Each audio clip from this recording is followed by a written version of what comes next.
বাজে কথা বলো না বাহা। তোমার বিয়েটা কার সঙ্গে হয়েছে? আমার সঙ্গে না আমার পরিবারের লোকজনের সঙ্গে। আর স্বামী হিসাবে আমার প্রতি তোমার কোনো দায়িত্ব নেই, কোনো কর্তব্য নেই, তোমার উপর আমার কোনো অধিকার নেই যে একটা মুহূর্তে তুমি আমার বাড়ির লোকজন কি বলেছে তার উপরে ভিত্তি করে তুমি আমার সঙ্গে সম্পর্ক খারিজ করে দিলে? মোর কাছকে তোর ঘরের লোকগুলানের দাম তোর থেকে কিছু কম লয় রে হচ্ছে বাবু। আর মোর তো মনে হয় তোরও সেটাই থাকাটা উচিত। আমার উচিত আমাকে শিখিও না বাহা। দেখো, আর মাত্র কটা দিন, মুনের সঙ্গে আমার ডিভোর্সটা কমপ্লিট হয়ে গেলে আমি তোমাকে নিয়ে আলাদা থাকবো। বাড়ির লোকজনের প্রতি যেরকম আমার দায়িত্ব আছে, আমার বউর প্রতি সেরকমই আমার দায়িত্ব আছে। একজনকে অস্বীকার করে তো আর অন্যদের দায়িত্ব নেওয়া যায় না।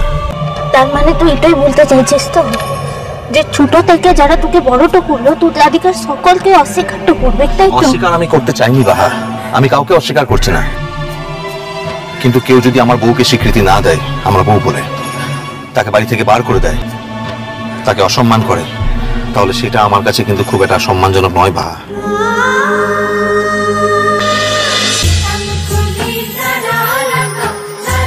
ইষ্টি কুটুম সোম থেকে রবি প্রতিদিন দুপুর 2টায় স্টার জলসায়।